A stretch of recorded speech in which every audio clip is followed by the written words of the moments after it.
독일 IT 전문가가 태국의 디지털 혁신 프로젝트에 참여하게 되면서 충격적인 진실을 목격하게 되는데요.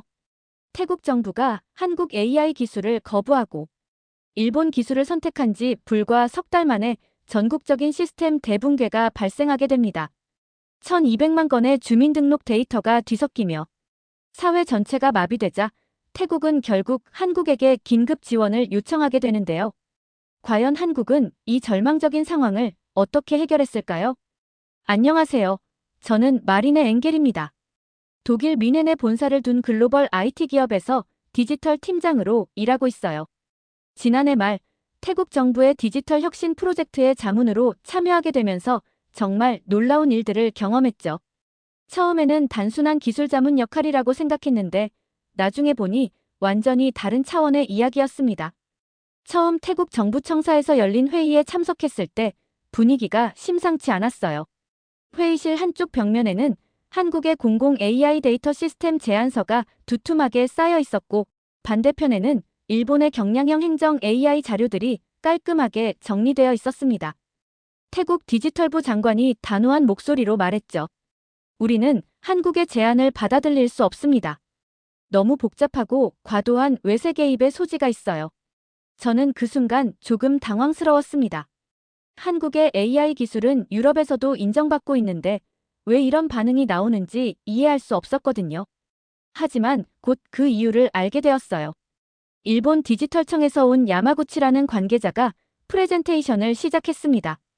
그는 매우 자신만만한 표정으로 태국 관계자들에게 설명했어요. 한국식 AI는 지나치게 복잡하고 처리 속도가 느립니다. 우리 일본의 기술은 단순하면서도 효율적이죠. 태국 같은 개발도상국에는 우리 기술이 훨씬 적합해요. 그 말을 들으면서 저는 뭔가 이상한 느낌을 받았어요. 기술을 평가할 때 단순히 복잡함과 단순함으로만 판단하는 게 맞을까 싶었거든요. 유럽에서 스마트시티 프로젝트를 여러 번 담당해본 경험으로는 복잡해 보이는 시스템이 오히려 사용자에게는 더 간편할 때가 많았습니다. 태국 총리실 관계자들이 고개를 끄덕이는 모습을 보면서 저는 더욱 불편한 느낌을 받았어요. 그들이 진짜로 기술의 본질을 이해하고 있는 건지 아니면 단순히 비용과 정치적 고려만 하고 있는 건지 의심스러웠거든요. 야마구치는 계속해서 한국 기술을 폄하했습니다. 한국 시스템은 너무 많은 데이터를 요구하고 서버 부담도 크죠. 우리 솔루션은 가볍고 빠르면서도 충분한 성능을 보장합니다.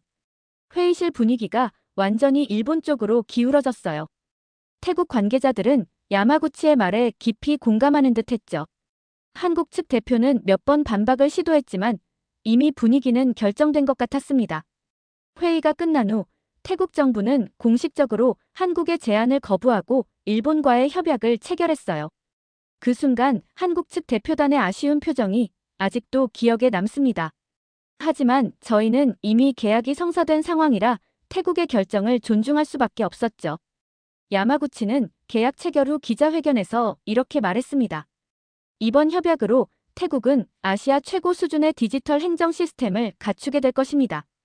한국 기술보다 훨씬 실용적이고 안정적인 솔루션을 제공하겠어요.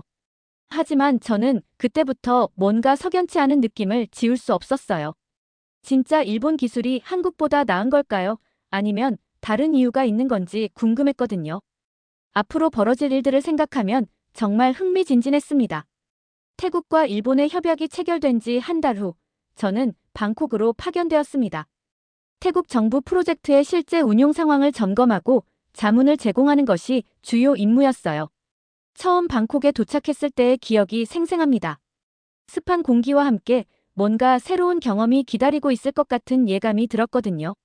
방콕의 정부 청사는 생각보다 현대적이었어요. 하지만 내부 시스템을 살펴보기 시작하면서 점점 이상한 점들을 발견하게 되었습니다. 일본에서 도입한 AI 시스템이 곳곳에서 작동하고 있었는데 뭔가 부자연스러운 느낌이 계속 들었어요. 첫 번째로 눈에 띈 건 공공서류 자동화 시스템이었습니다. 시민들이 주민등록증 발급이나 각종 증명서를 신청할 때 사용하는 시스템인데 처리 속도가 예상보다 훨씬 느렸어요. 야마구치가 그토록 자랑했던 가볍고 빠른 시스템이라고 하기에는 뭔가 아쉬운 부분이 많았죠. 태국 정부 직원들과 이야기를 나누면서 더 구체적인 문제점들을 알게 되었습니다. 김 부장이라는 현지 한국계 공무원이 조심스럽게 말했어요. 마리네 팀장님, 솔직히 말씀드리면 시스템이 생각만큼 좋지 않아요. 오류가 자주 발생하고 사용자들이 불편해하고 있습니다. 그 말을 듣고 저는 더욱 자세히 시스템을 분석해 보기로 했어요. 병원 예약 시스템, 교통관리 시스템, 비상 대피 시스템까지 하나하나 살펴보니 공통적인 문제가 있었습니다. 바로 사용자 중심이 아닌 데이터 중심으로 설계되어 있다는 점이었죠. 예를 들어 병원 예약 시스템의 경우 환자가 예약을 취소하거나 변경할 때마다 시스템이 혼란을 겪었어요. 일본 시스템은 정해진 패턴에는 잘 작동하지만 예외 상황이나 변수가 생기면 제대로 대응하지 못했습니다. 더 심각한 문제는 비상 대피 시스템이었어요.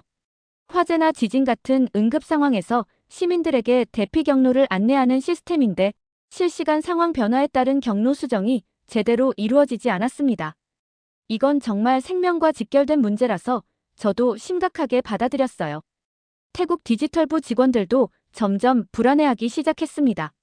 처음에는 일본 기술에 대한 기대가 컸는데 시간이 지날수록 한계가 드러나고 있었거든요. 하지만 이미 계약을 체결한 상황이라 쉽게 바꿀 수도 없는 상황이었죠. 저는 매일 밤 호텔에서 보고서를 작성하면서 생각에 잠겼습니다.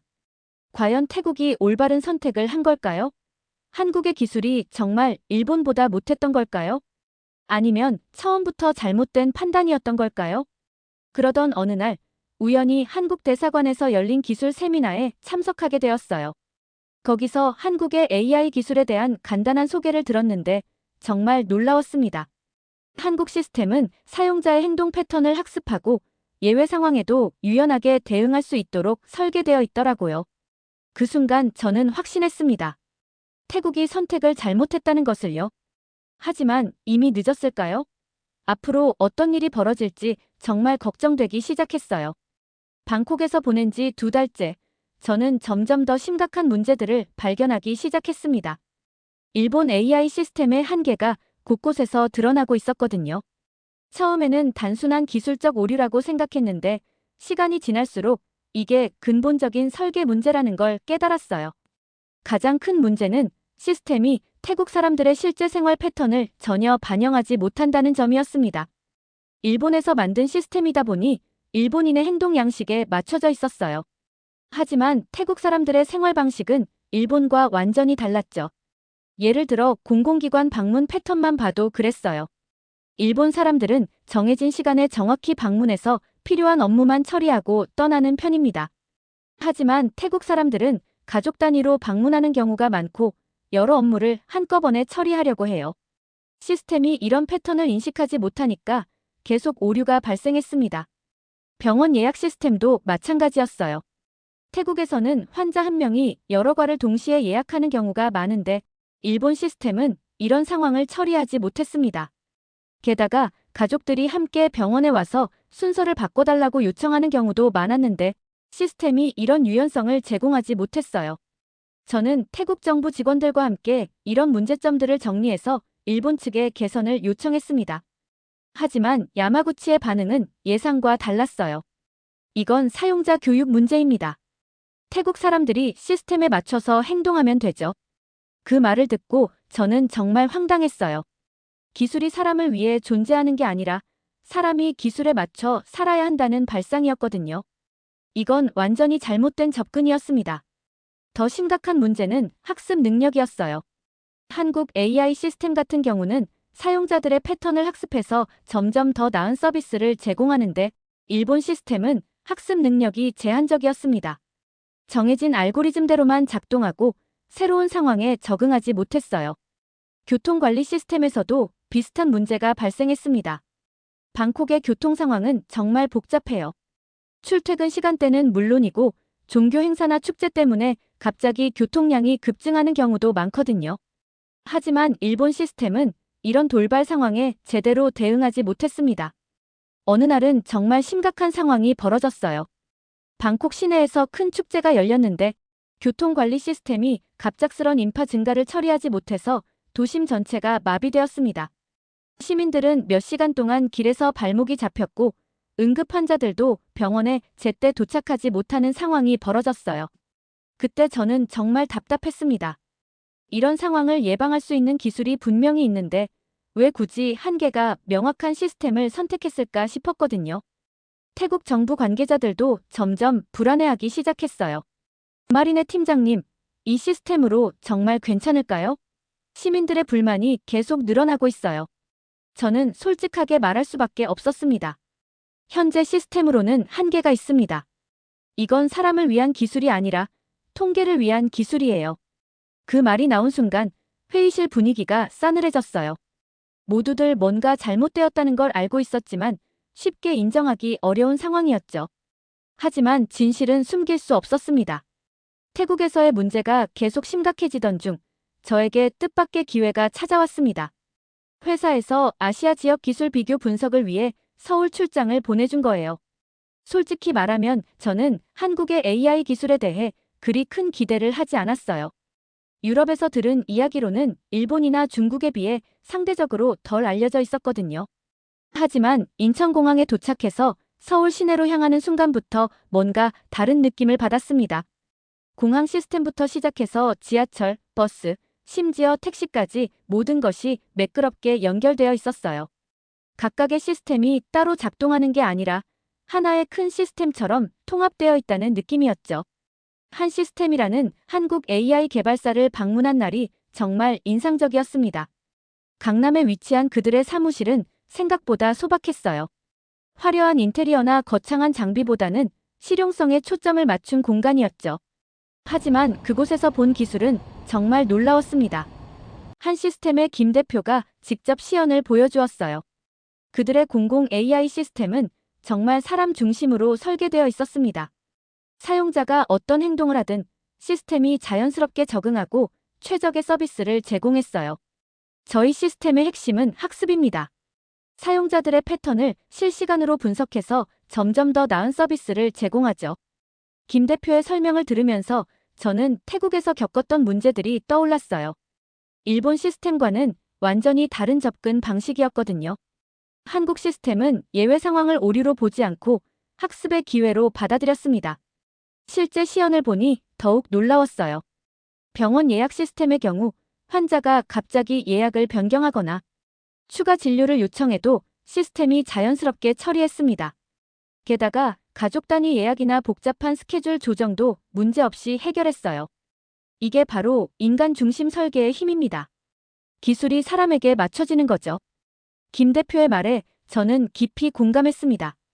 태국에서 야마구치가 했던 말과는 정반대의 철학이었어요. 사람이 기술에 맞춰야 한다는 일본식 접근과는 근본적으로 달랐죠. 더 인상적인 건 비상 대응 시스템이었어요.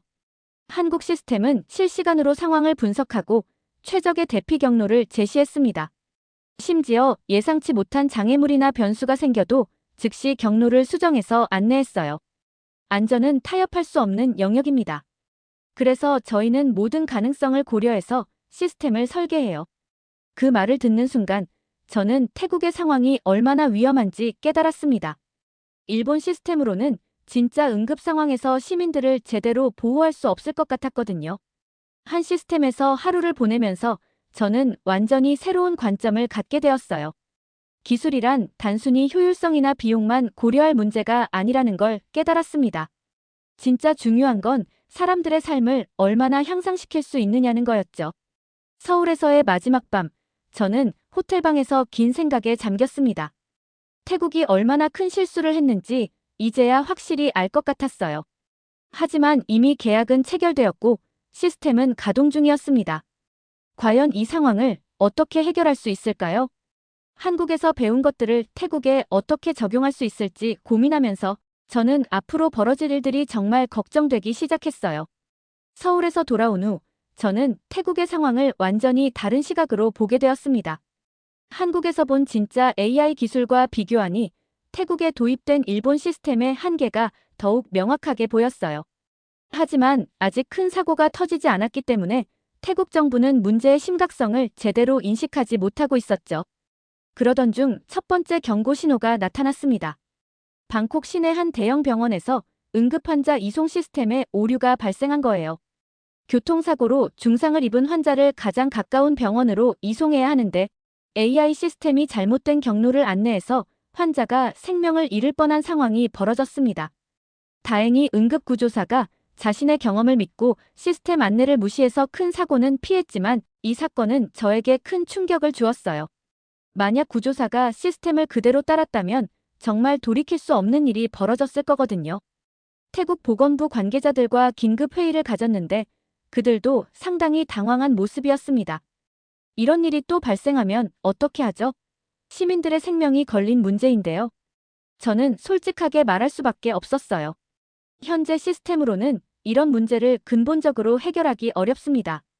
실시간 상황 대응 능력이 부족해요. 하지만 일본 측의 반응은 여전히 안일했습니다. 야마구치는 이 사건을 단순한 예외 상황으로 치부하며 책임을 회피했어요. 이건 운영진의 미숙함 때문입니다. 시스템 자체에는 문제가 없어요. 그 말을 들으면서 저는 정말 화가 났습니다.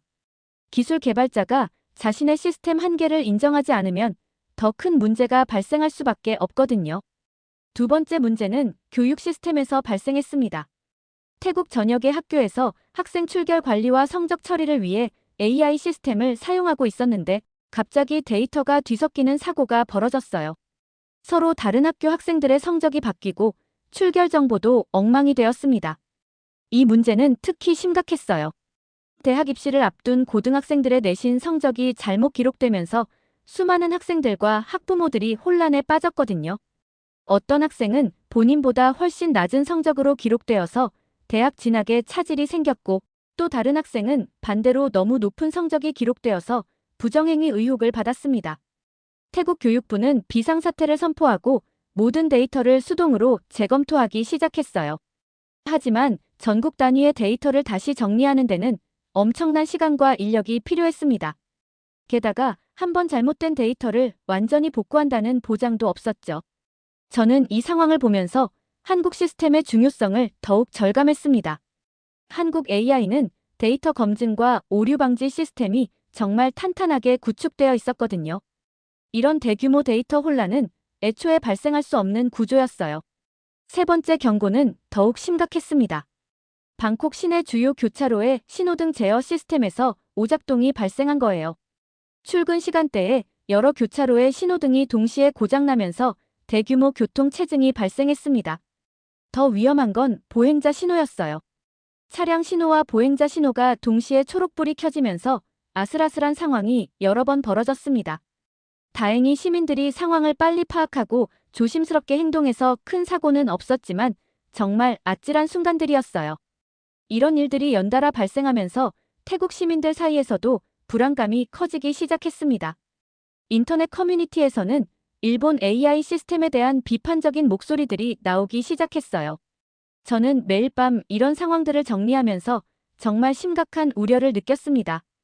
이건 단순한 기술적 문제가 아니라 시민들의 안전과 직결된 문제였거든요. 하지만 아직까지 태국 정부와 일본 측은 이런 문제들을 심각하게 받아들이지 않고 있었어요.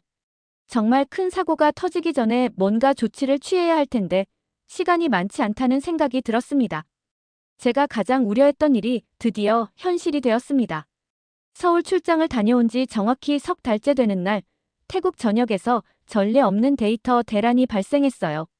그날 아침 저는 평소와 같이 방콕 정부청사로 출근했는데 건물 앞이 완전히 아수라장이었습니다. 수백 명의 시민들이 건물 앞에 몰려 있었고 모두들 화가 난 표정으로 소리를 지르고 있었어요. 무슨 일인지 알아보니 정말 끔찍한 상황이었습니다. 주민등록 데이터 1200만 건이 완전히 뒤섞여버린 거예요. 김 씨 성을 가진 사람의 정보가 이 씨에게 할당되고 방콕에 사는 사람의 주소가 치앙마이로 바뀌는 등 전국적으로 개인정보가 무작위로 섞여버렸습니다. 더 심각한 건 은행 계좌 정보까지 연동되어 있어서 어떤 사람은 본인 계좌에 접근할 수 없게 되었고 또 어떤 사람은 전혀 모르는 계좌가 본인 명의로 등록되어 있었어요. 태국 내무부 장관이 긴급 기자회견을 열었는데 정말 절망적인 내용이었습니다. 현재 전산 시스템 전체에 치명적인 오류가 발생했습니다. 복구까지는 상당한 시간이 걸릴 것으로 예상됩니다. 하지만 이건 시작에 불과했어요. 주민등록 시스템과 연동된 다른 모든 시스템들이 연쇄적으로 마비되기 시작했거든요. 병원에서는 환자 정보를 확인할 수 없어서 진료가 중단되었고, 은행에서는 본인 확인이 불가능해서 모든 금융거래가 멈췄습니다. 가장 위험했던 건 응급 서비스였어요. 구급차를 불러도 환자의 신원을 확인할 수 없어서 적절한 병원으로 이송하기 어려웠고, 소방서에서는 화재 신고 위치를 정확히 파악하지 못해서 출동에 차질이 빚어졌습니다. 저는 그날 하루 종일 태국 정부 관계자들과 함께 상황 수습에 매달렸어요. 하지만 문제의 규모가 너무 커서 어디서부터 손을 대야 할지 막막했습니다. 일본 측에 긴급 지원을 요청했지만 야마구치의 대답은 정말 실망스러웠어요. 이건 태국 측의 운영 미숙으로 인한 문제입니다. 저희 시스템 자체에는 이상이 없어요. 그 순간 저는 정말 화가 났습니다. 명백히 시스템 설계의 문제인데 계속해서 책임을 회피하고 있었거든요. 더군다나 이런 상황에서 기술적 지원보다는 책임 떠넘기기에만 급급한 모습이 정말 한심했어요. 태국 시민들의 분노는 하루가 지날수록 커져갔습니다. 인터넷에는 일본 AI 시스템을 비난하는 글들이 폭증했고, 정부 청사 앞에서는 연일 시위가 벌어졌어요. 어떤 시민은 이렇게 말했습니다. 우리가 뭘 잘못했다고 이런 고생을 해야 하나요? 정부가 엉터리 시스템을 선택해놓고 시민들만 피해를 보고 있어요. 교통 시스템도 완전히 마비되었습니다. 신호등 제어 시스템이 주민등록 데이터베이스와 연동되어 있었는데 이 부분까지 영향을 받으면서 방콕 전체의 교통이 정지 상태가 되었어요. 평소 1시간이면 갈 수 있는 거리를 4~5시간씩 걸려서 가야 하는 상황이었죠. 학교들도 문을 닫을 수밖에 없었습니다. 학생들의 신원 확인이 불가능해서 출입 통제 시스템이 작동하지 않았거든요. 게다가 급식 시스템까지 마비되면서 학생들에게 식사를 제공할 수도 없는 상황이었어요. 가장 심각했던 건 의료 시스템이었습니다. 환자들의 의료 기록을 확인할 수 없어서 수술이나 중요한 치료를 받지 못하는 사람들이 속출했어요. 특히 당뇨병이나 고혈압 같은 만성질환 환자들은 본인의 처방전 정보를 확인할 수 없어서 약을 받지 못하는 상황이 벌어졌습니다. 저는 그날 밤 호텔에서 긴급 보고서를 작성하면서 정말 절망적인 기분이었어요. 이런 참사가 일어나기 전에 뭔가 조치를 취할 수 있었을 텐데 결국 최악의 상황이 벌어지고 말았거든요. 태국 국민들이 겪고 있는 고통을 생각하니 정말 마음이 아팠습니다. 하지만 이건 끝이 아니었어요. 앞으로 며칠 더 이런 상황이 계속될 예정이었고 복구 방법도 명확하지 않았습니다. 과연 태국이 이 위기를 어떻게 극복할 수 있을까요? 시스템 대붕괴가 발생한 지 사흘째, 태국 정부 내부에서 드디어 진실을 인정하는 목소리가 나오기 시작했습니다. 더 이상 문제를 덮어둘 수 없는 상황이 되었거든요. 태국 총리실에서 긴급 대책회의가 열렸고 저도 외부 자문관 자격으로 참석하게 되었어요. 회의실 분위기는 정말 무거웠습니다. 며칠째 잠을 제대로 자지 못한 정부 관계자들의 얼굴에는 피로와 절망이 역력했어요. 태국 디지털부 장관이 떨리는 목소리로 회의를 시작했습니다. 현재 상황은 국가적 재앙 수준입니다. 시민들의 일상생활이 완전히 마비되었고 경제적 손실도 천문학적으로 늘어나고 있어요. 실제로 손실 규모는 정말 심각했습니다. 하루에 수십억 바트씩 경제 손실이 발생하고 있었고 무엇보다 시민들의 정부에 대한 신뢰가 바닥까지 떨어진 상태였어요. 국제적으로도 태국의 디지털 인프라에 대한 신뢰성이 크게 훼손되었죠. 그때 한 명의 고위 공무원이 조심스럽게 입을 열었습니다. 솔직히 말씀드리면 처음부터 한국 기술을 배제한 것이 가장 큰 실수였습니다. 그 말이 나오자 회의실이 조용해졌어요. 모두들 알고 있었지만 쉽게 말하지 못했던 진실이었거든요. 저는 그 순간을 놓치지 않고 제가 서울에서 본 것들을 설명했습니다. 한국의 AI 시스템은 이런 대규모 데이터 혼란 자체가 발생할 수 없는 구조로 설계되어 있습니다. 다중 검증 시스템과 실시간 오류 감지 기능이 있어서 문제가 생기면 즉시 차단되거든요. 태국 내무부 차관이 깊은 한숨을 쉬며 말했어요. 그런 시스템이 있었다면 지금 같은 상황은 절대 벌어지지 않았을 텐데요. 하지만 일본 측의 태도는 여전히 변하지 않았습니다. 야마구치는 화상회의로 참석해서 계속해서 자신들의 책임을 부인했어요. 이번 사고는 태국 측의 시스템 운영 미숙으로 발생한 것입니다. 저희 기술 자체에는 전혀 문제가 없어요. 태국이 제대로 된 운영 인력을 확보하지 못한 게 문제죠. 그 말을 듣는 순간 회의실에 있던 모든 사람들의 표정이 싸늘해졌습니다. 이미 수백만 명의 시민들이 고통받고 있는 상황에서 여전히 책임 전가만 하고 있었거든요. 저는 더 이상 참을 수 없어서 직접 발언했습니다. 야마구치 씨, 지금 상황에서 그런 말씀을 하시는 게 적절하다고 생각하시나요? 기술 개발자라면 자신의 시스템 한계를 인정하고 해결 방안을 제시해야 하는 것 아닌가요? 야마구치는 당황한 기색을 보이며 대답했어요. 저희는 계약서에 명시된 사양대로 시스템을 제공했습니다. 그 이상의 책임은 없어요. 그 순간 저는 정말 실망했습니다. 기술자로서의 양심이나 책임감은 전혀 찾아볼 수 없었거든요. 오직 법적 책임 회피에만 급급한 모습이었어요. 태국 총리실 수석 비서관이 무거운 목소리로 말했습니다. 이제 우리가 어떤 선택을 해야 할지 명확해졌습니다. 더 이상 일본 시스템으로는 국가를 운영할 수 없어요. 그때부터 회의 분위기가 완전히 바뀌었습니다. 처음에는 현재 시스템을 수리하는 방향으로 논의가 진행되었는데 이제는 아예 시스템 교체를 고려하기 시작했어요. 태국 디지털부 장관이 조심스럽게 물었습니다. 마리네 팀장님, 한국 측에 긴급 지원을 요청할 수 있을까요? 저는 즉시 대답했어요. 물론입니다. 하지만 그 전에 먼저 공식적인 협력 의사를 표명하셔야 해요. 한국은 도움을 요청하는 나라를 절대 외면하지 않습니다. 그날 회의는 정말 중요한 전환점이었습니다. 태국 정부가 드디어 현실을 직시하고 올바른 선택을 할 준비가 되었거든요. 하지만 아직 갈 길이 멀었어요. 과연 한국이 이 위기 상황을 해결해 줄 수 있을까요? 태국 정부의 결단이 내려진 지 일주일 후 정말 놀라운 일이 벌어졌습니다. 태국 총리가 직접 서울을 방문해서 한국 정부와 긴급 협력을 논의하기로 한 거예요. 저도 태국 정부 대표단의 일원으로 함께 서울로 향했습니다. 인천공항에 도착했을 때부터 분위기가 달랐어요. 한국 정부에서는 외교부 차관이 직접 마중을 나왔고 태국의 어려운 상황을 진심으로 걱정하는 모습이었습니다.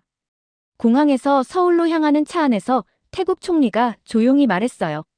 이번이 우리에게 마지막 기회일지도 모릅니다. 한국 정부 청사에서 열린 회의는 정말 인상적이었습니다. 한국 측에서는 디지털 플랫폼 정부위원회 위원장을 비롯해서 관련 부처 장관들이 모두 참석했어요. 그리고 놀랍게도 한 시스템의 김 대표도 함께 자리했습니다. 태국 총리가 먼저 입을 열었습니다. 저희가 잘못된 선택을 했습니다. 한국의 기술을 무시하고 일본을 선택한 것이 이런 참사를 불러왔어요. 이제라도 한국의 도움을 받을 수 있을까요? 한국 디지털 플랫폼 정부위원회 위원장의 대답은 정말 따뜻했습니다. 어려운 상황에 있는 친구를 돕는 것은 당연한 일입니다. 태국 국민들이 하루빨리 정상적인 생활로 돌아갈 수 있도록 최선을 다하겠습니다. 그 순간 저는 정말 감동받았어요. 한국은 태국이 자신들을 먼저 거절했다고 해서 원망하거나 조건을 내세우지 않았습니다. 오히려 어려운 상황에 있는 이웃나라를 진심으로 걱정하고 도우려는 마음만 보였어요. 김 대표가 구체적인 해결 방안을 제시했습니다. 현재 태국의 시스템을 완전히 교체하는 데는 시간이 걸립니다. 하지만 응급복구 시스템을 먼저 구축해서 최소한의 행정 서비스는 즉시 재개할 수 있어요. 놀라운 건 한국이 이미 태국의 상황에 대비해서 긴급 지원 방안을 준비해두고 있었다는 점이었습니다. 태국의 시스템 붕괴 소식을 듣자마자 한 시스템에서는 긴급 복구팀을 구성해두고 있었어요. 저희 기술진 20명이 내일 아침 방콕으로 출발할 예정입니다. 일주일 안에 기본적인 주민등록 시스템은 정상화시킬 수 있어요. 태국 총리의 눈에 눈물이 맺혔습니다. 정말 감사합니다. 태국 국민들을 대신해서 깊이 감사드려요. 하지만 더 놀라운 건 한국의 조건이었습니다. 일반적으로 이런 긴급 지원에는 엄청난 비용이 들어가는데 한국은 최소한의 실비만 요구했어요. 오히려 이번 기회를 통해 양국 간의 기술 협력을 강화하자는 제안을 했습니다. 한국 외교부 장관이 말했어요. 기술은 경쟁의 수단이 아니라 인류 공동의 자산입니다. 우리의 기술이 태국 국민들의 삶을 향상시킬 수 있다면 그것만으로도 충분해요. 회의가 끝난 후 저는 김 대표와 개별적으로 이야기를 나눌 기회가 있었습니다. 정말 대단하네요. 이렇게 빠르게 지원 방안을 준비하다니요. 김 대표는 겸손하게 웃으며 대답했어요. 저희는 항상 준비하고 있습니다. 언제든 도움이 필요한 곳이 있으면 달려갈 수 있도록요. 이게 바로 한국 기술의 진정한 가치라고 생각해요. 그 말을 들으면서 저는 한국이라는 나라의 진면목을 알 것 같았습니다. 단순히 기술이 뛰어난 것뿐만 아니라 그 기술을 어떻게 사용할지에 대한 철학이 남달랐어요. 다음 날 아침, 한국 기술진들이 정말로 방콕으로 출발했습니다. 저도 함께 돌아가면서 이들의 작업을 지켜볼 수 있었어요. 공항에서 출발하기 전에 김 대표가 저에게 말했습니다. 마리네 팀장님도 이번 일에 큰 역할을 하셨어요. 진실을 알리고 올바른 방향을 제시해 주셔서 정말 감사합니다. 방콕에 도착한 한국 기술진들의 모습은 정말 인상적이었습니다. 필요한 기색도 없이 즉시 작업에 착수했고 놀라운 속도로 문제를 해결해 나갔어요. 일주일이라고 했는데 실제로는 닷새 만에 기본 시스템을 복구했습니다. 복구 작업이 완료된 날 태국 전역에서 환호성이 터져 나왔습니다. 시민들은 다시 정상적인 일상생활을 할 수 있게 되었고 정부에 대한 신뢰도 회복되기 시작했어요. 태국 총리는 국민 담화를 통해 공식적으로 사과하고 감사를 표했습니다. 우리가 처음부터 올바른 선택을 했어야 했습니다. 한국의 위대한 기술과 따뜻한 마음에 깊이 감사드려요. 앞으로는 한국과 함께 더 나은 디지털 사회를 만들어가겠습니다. 저는 이 모든 과정을 지켜보면서 정말 많은 것을 배웠습니다. 진정한 기술의 가치는 단순한 성능이나 효율성이 아니라 사람들의 삶을 얼마나 향상시킬 수 있느냐에 있다는 것을요. 그리고 한국은 바로 그런 철학을 가진 나라였습니다. 지금 태국은 한국과 함께 새로운 디지털 시대를 열어가고 있습니다. 조용하지만 확실한 한국의 기술력이 전 세계에 알려지는 것도 시간 문제일 것 같아요. 저 역시 이 경험을 통해 한국이라는 나라에 대한 깊은 존경심을 갖게 되었습니다. 지금까지의 사연 어떻게 들으셨나요? 재밌게 들으셨다면 댓글로 남겨주세요. 추첨을 통해 커피 쿠폰들 보내드립니다. 다음에 더 재밌는 사연으로 돌아올게요. 감사합니다.